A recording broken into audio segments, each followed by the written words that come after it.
special guest, Alok Agarwal, who is head quant and fund manager at Alchemy Capital Management. Now, today we'll be talking about the performance of the Alchemy Smart Alpha 250 fund, markets in general, and sectors to watch out for. Welcome to the show, Alok. Yeah, hi, good morning. Thank you so much for having me on the show. Thank you so much for taking the time out. And just to start with, Alok, the Alchemy Smart Alpha 250 will be completing its first year in August. Many congratulations on that. If you can take us through the performance of the fund as well. Thank you so much, Kshitij. Alchemy Smart Alpha 250 is a large and mid-cap kind of a strategy which invests only in the top 250 stocks by market cap. So it's essentially a completely large and mid-cap strategy. Completed 1 year just a few days ago, and quite happy to know that in the first year of performance of completion, Right. the strategy recorded a 61.8% kind of returns net of fees compared to a benchmark returns of close to 35%. Impressive performance there, impressive returns as well, Alok, and over 60% kind of return. So, just to get a perspective from a user's interest, how much wealth would investors have generated if they've invested, let's say, 50 lakh in the NF for 1 year back? So a 50 lakhs and we add another 61.8% to it. So 50 lakhs would have become roughly 81 lakhs over this period of 1 year. Right, 81 lakhs, around about 30 odd lakhs added to your portfolio. That's the kind of return the Smart Alpha 250 has given to its investors. Now, let me also move on to markets. Alok, Sensex and Nifty touched record highs, earlier in the month of August, but most of the wealth got generated in the small caps. Why one should look at the large and the mid caps at current levels? So it's a very interesting question, Kshitij. And in fact, over the due course of last 1 year itself, we have been hearing a lot of strategy notes and strategists coming out and saying that the markets seem to be overvalued. Instead of looking at the markets in terms of market caps per se, distinguishing them in terms of sectors is giving a much more worthwhile answer in terms of which sectors are doing better. And you'll notice that most of them are backed by earnings growth coming in those names. So those that are struggling on delivery of earnings are the ones that are not performing too well. Going by the longer term context, usually over a longer period of time at an index level, large, mid and small deliver close to similar returns, although the potential for returns at an index level could be higher in the smaller names. But that always comes at the risk of some volatility. So on a matrix of stability and volatility, the higher the market cap, there is more stability. But as you go down the market cap curve, there is a higher potential for higher profits generation, higher earnings growth as well. But then you have to let go of some bit of stability. What we chose was the combination of large and mid, whereas a lot of stability comes from the large and the potential for higher growth comes from the mid. So that gives a very good, solid, sweet spot to focus for this strategy. Oh, absolutely, and in fact, if you're able to generate these kind of returns with the quality intact, that says a lot about the stock selection and the performance of the fund. So kudos to that, Alok. And my next question is also on the same thing. How do you pick stocks for investments?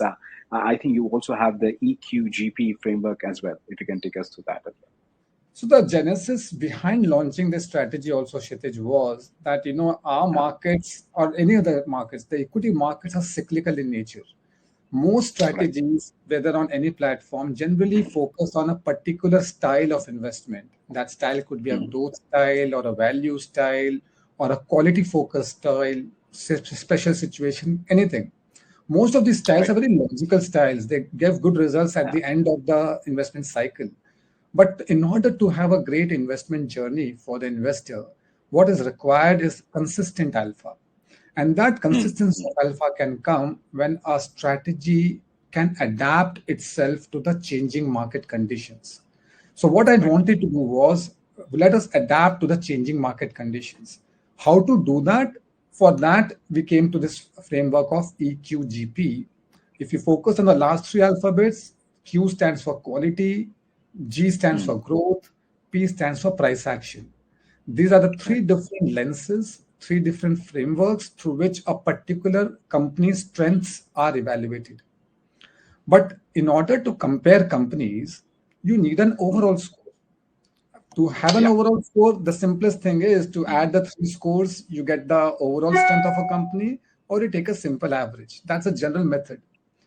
But Right. the moment I take a simple average or a sum total, I'm effectively giving equal weightage to growth, quality, and price action.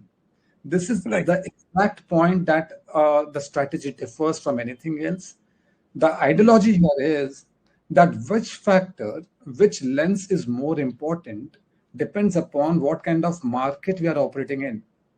That's why I introduced the first alphabet E, which stands for the Mm. market environment that we are operating in. If the Right. market environment is in the bullish zone, a risk on Mm. zone, or a strength zone, aggressive zone, at that time, the price action is most important, followed by growth, followed by quality. I often link this, taking the analogy of cricket, to like a full toss in a cricket match, which needs to be put away for a four or a six. Right. When you're Right. the last over of the cricket match, whether you're hitting a very good looking cover drive or you're actually putting the ball Yeah. behind the keeper and hitting a four or six, what matters is the runs. In a year Right. like this, the last year where 35% kind of Mm. return came through, if one doesn't earn a 40-50% kind of return in a year like this, when will you do that? You can't Mm. do that in a minus 20% kind of a year. So the idea is, Absolutely. again, coming back, if the market is in a bullish zone, you pay more emphasis to price action, then growth, and then Mm. quality. And in case the markets were in a bearish mode or risk off mode or a defensive mode, the quality Mm. lens is a far more important one, followed by growth, Mm. followed by price action. And interestingly, Mm. instead of dividing the market into just black and white, what I did was Right. that this environment itself is in a scale of 1 to 100. So there are Ah. 100 different possible scores of environment. Definitely above 50 is bullish, below 50 is bearish. But for 100 different combinations of scores for environment, I have 100 different combination of weights, but using the same hierarchy that in bullish market, price action is Mm. more important. In bearish Right. markets, quality is most important. Right. No, no, absolutely. I think it all makes sense, to have this methodology and slightly vary it when the markets are bullish and when markets are bearish. It all makes sense, to spot the right kind of stocks for the portfolio at that particular point in time. Now, let me also come to the weightage bar. Now, in terms of sectors, you have over 10% weightage, industrials, financials, and consumer discretionary. So, is this the space for wealth creation? That is what we are looking at. What is your views on that? So, in terms of use as well as the framework, actually, these are the names that are throwing up the right figures. If you look at the Okay. quality aspect, also, most of them are reporting much better ROEs than the history and the peers. Their debt Mm. numbers are coming off better, their operating cash flows are improving. Their growth numbers, Mm. they are actually the leaders of growth in the markets today. And in terms Right. of price action, both absolute and relative is pretty strong. So, Mm. when I look at the earnings growth numbers, both past and future projections, they are the ones that are actually the torchbearers of growth in the industry. So, I'm not Okay. surprised that these sectors are dominating.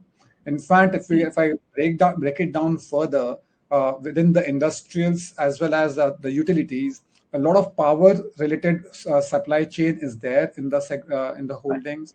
In Mm. financials, it is interesting to note that it's more less dominated by private banks, but more dominated by PSU NBFCs, not even PSU PSUs. banks, but Okay. PSU NBFCs. Okay. So, and Mm. when I look at the numbers are actually throwing up such good growth. So Ah. I'm not surprised that those are coming up. But again, as I said, we are right now also on our environment scale, we are more on the Mm. risk on mode. And Mm. price action, growth, and quality are all three firing cylinders for the three sectors that you just mentioned, industrials and Right. consumer discretionary to be specific. Right. Risk on mode is on. That's what Alok is suggesting at this point in time. But yes, when there's risk, there's also there's also something where we have to manage the risk of the fund. So how do you manage risk of the fund, especially at a time when things are really moving in a rising tide? You could say that. So the idea, Kshitij, here is that we let the winners run and we pluck the laggards out. I compare this analogy with that of gardening. Most of us do gardening at home also, whatever small gardens True, we can true. maintain. What do we do? Effectively, we water our flowers and pluck out the weeds. Exactly, that's what we do in this portfolio. Absolutely. As they say in a Okay. chain also, the chain is as strong as its weakest link. Take out the weakest Right. link, replace it with a Mm, strong link. That's what we do here. I explained the eQGP framework. Within that, on a weighted average score basis, the top 25 stocks went into the portfolio. When the mm. stocks rank breaches a particular number, we do not usually Okay. disclose that number, but just for discussion's Yeah. sake, suppose that number is say 45. So if the Right. rank falls below the 45 number, it needs to go out of Mm, the portfolio, and the highest ranking one comes into the portfolio. So the effectively, suppose for any reason the growth number delivered or projected comes off, or the okay. price movement comes off, you'll start seeing the score of that company coming down. And if the score comes down, the ranks will come down, and effectively it will be Right. moved out. Yes, I'll not Mm, be, this method will not be able to sell something at the peak of it. But the idea is mm, that mm. when something is having a very great long journey of growth, I need to participate in bulk of it, not 100% of it. Absolutely. Well said there. Golden words there coming in from Alok, and how to manage the risk, in the portfolio. Now, what is the kind of time horizon, Alok, that one should have if someone is, let's say, investing in this fund in, let's say, in 2024? So I would say anything less than 3 years is extreme short term for me in equity investing. So, Mhm. to have full benefit of something, one should look at a horizon of bare minimum 3 years. But I'm pretty sure that if it can deliver and live up to its promise, and looks like the first year has been great. I do think that once somebody invests here, the experience itself will ensure that the period of holding goes up because of the good Right. performances. All right. Now, let me also talk about a little bit on the sectors. In fact, we did, have a word on the overweight sectors or the sector that you're bullish on. Any sectors that you're underweight on? You'll notice that there's almost no private bank. There's very, very low Ah, weight to FMCG, and there is right. very low, almost zero weight to at least the larger IT companies. So these three Okay. sectors are underweight. Broadly, if I were to classify them, if the three Mm, mm. numbers that you're looking at, let's look at the price action. So they may be not doing down, but on a relative Right. basis to 500 or the BSE 250 large mid index, they have actually Mm, mm. underperformed significantly. So the strength Oh, in the okay. price action is nothing to write home about. There's this Mm, as mm, bad mm, as possible. Then I come to the mm. growth numbers. That's a second important metric now. So the growth numbers, if you look at them as a cohort, as a combination of the index, the growth Right. numbers are not even being ahead of the overall market. So that's the reason. Even in the first two important variables itself, the scores are a little low. That's why they're finding it difficult to come into the portfolio. And this portfolio is very, very truthful to its mandate. So if none of the Uh, stocks come from the sector in the top 25, uh, I can actually have zero exposure to those sectors as well. So I'm not mandated right. by any index to have bare minimum of so and so in a sector.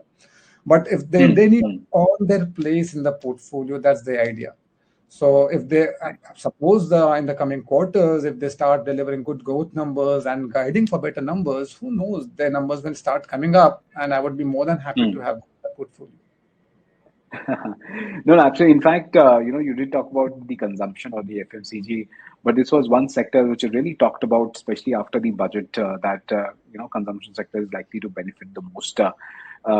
Any views on that? But it's not probably showing in the numbers yet. A lot of times does happen that we all, as human beings, we want to extrapolate short-term events. Uh, Right, Going into right. the budget, the idea was that the dividend bonanza that the government had got, how much of that goes Mm. into capex and how much of that goes into consumption. More True. went into consumption than into capex. That was a broad outcome, and hence that kind of Ah, statement used to come out. But all right. said and done, the Mm. ultimately the bottom line and the profit growth needs to happen. And if that Sure. numbers Yeah. come through, then obviously people would be bound and people will be happier to take it. Even my model will start picking it up in the portfolio. Yeah. but I'm not seeing great signs of it. Just waiting for that because these are great quality Right. franchises, great quality sector. Mm. One wouldn't want to miss them, but I don't want to jump the gun unnecessarily. Absolutely, well said there. And Alok, let me also talk about a little bit on markets now. Indian markets sort of managed to walk past major events which sort of led to knee-jerk reactions, could be elections, budget, and geopolitical concerns. So, what is fueling the rally? It is certainly not valuations, I'm sure. Yeah, valuations has always been that cornerstone, that Indian Uh, markets have been on a overvalued state for quite some time. sure. And when you compare Right. with the emerging markets, which are usually more commodity-oriented, dominated ones. So to that extent, Mm. Indian markets look overvalued when you look focus too much on those ratios. But let me give you Ah, an analogy here. How many markets of this kind of size are there in the world that can right. speak about consistency in double-digit nominal GDP growth, combined with Mm. almost mid-teens corporate earnings growth, combined with Mm. early teens in ROEs. This three combination itself is difficult. And then on top of that, you have 10 plus Uh, sectors to offer. Very few right. countries have the diversification of 10 plus sectors. So all this Mm. put together, and given the fact that India is at around $2,500 per capita income, which is Yeah. likely to double up every 8 years or so, Right. we are in for some good ride going forward. A few more things happened in the recent history, wherein the Yeah. domestic participation in the markets through the domestic institutions, MFs, and the retail buying has improved significantly.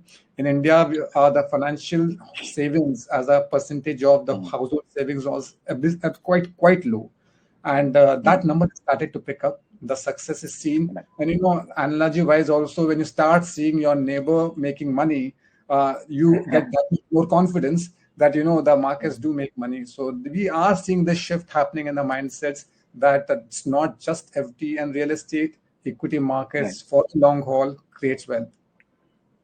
Right.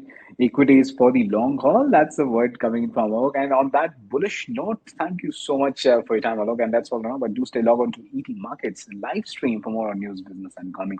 Again, thank you so much for your time, Alok. Thank you so much. Pleasure being with you, Situl. Thank you.